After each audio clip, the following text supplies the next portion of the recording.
Ulster County Court, Uptown, Kingston. Anybody who's been uptown would have to notice the courthouse fence decorated with a display of over 1,000 signatures. These are 1,000 local residents who agree that the death of Eileen D. LaDoto should be reinvestigated to determine if her death was in fact caused by a lethal dose of morphine provided at a local hospital institution. Eileen worked for Benedictine Hospital as a radiologic technologist.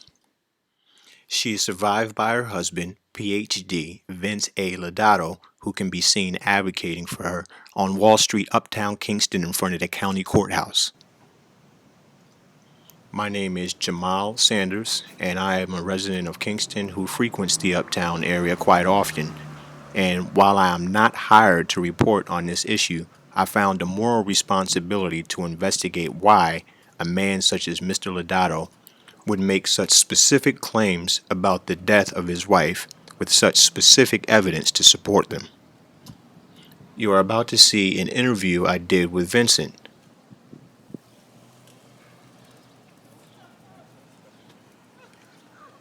Your input matters. Should there be a grand jury and a re-investigation of the death of Eileen Lodato? Yes or no? I've been passing by for the last several weeks, and this has gotten to be quite a display, and obviously it's something that you're very passionate about. What happened? Well, what happened, Eileen Lodato attempted suicide. She went to the hospital 5 years ago yesterday, in fact, and they treated her and they made a mistake. Just a medical malpractice mistake. They gave Eileen 300 milligrams of morphine sulfate when she was in a pain index of about 6 or 7. It took us over a year to get the paperwork from the hospital and from the physician. George Mark Jobson is Mr.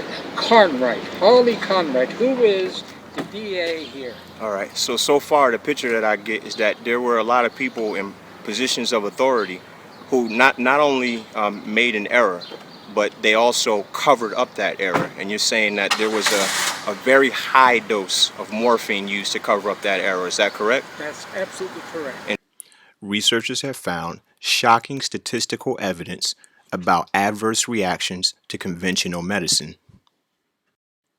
According to hospice, the starting dose recommended for elderly or debilitated people is 15 milligrams every 12 hours.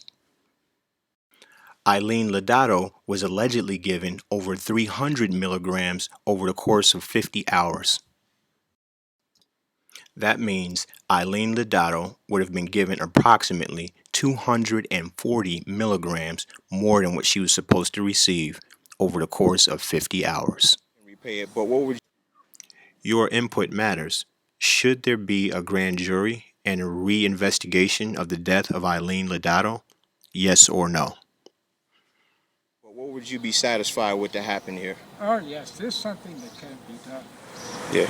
Okay, and what I would have loved to see is, first of all, Kingston Hospital has a lot of great employees, outstanding nurses when my wife was in ICU. I would have loved to see the following. Kingston Hospital has all this information to look at it. Yeah. Number two, give this to the district attorney, not me. Right. I would like to also see Kingston Hospital. I purposely did not take the doctor to the Department of Education for his license. Have the hospital send that to them. Yeah. And then if the grand jury indicts the doctor, it's sad in here, then we'll see that the system works. That the hospital now will send a note out to 80,000 physicians in this great state of New York. Yeah. That, hey, if you break the law, I don't care who you are, you can go to jail. And while Mr. Lodato took the time to eloquently explain feasible solutions to an epidemic problem, I took the liberty to add my name to the 1,000 person list of local signatures. It wasn't because of what Mr. Lodato said to me in this interview, but I knew Mr. Lodato for many years, and he personally presented the same information with the same level of accuracy many years ago. I found it hard not to believe some of the details that he presented to me personally, and I found it hard to believe that somebody whose story didn't have some validity would sit so consistently in a place where so many people could see him. I personally didn't know Miss Eileen Lodato, nor can I confirm the events which possibly led to her death. The only thing that I know is that Vincent, her husband, advocated for her after she died, and this is an honorable thing to do. The only question I had left after speaking to Vincent was not really about his case at all, but the fact that his case shed light upon some other important issues, such as how honorable are we as a society, as a community, as a justice system, as a church? What will we do when we see a situation that shows evidence? And what will we do when that evidence is incriminating?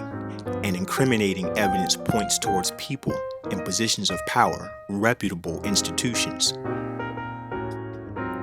Are we willing to take a look at the evidence, especially when the evidence is sitting right in front of the county court building? Your input matters. Should there be a grand jury and a re-investigation of the death of Eileen Lodato? Yes or no? That's correct, sir. Can you show me a photograph of the person who was a victim to this? Here it is. Her name is Eileen Lodato. And what was her relationship to you? She was my wife. But what would you be satisfied with to happen here? Oh yes, there's something that can be done. In every great tragedy, there's a diamond to be found. Yeah.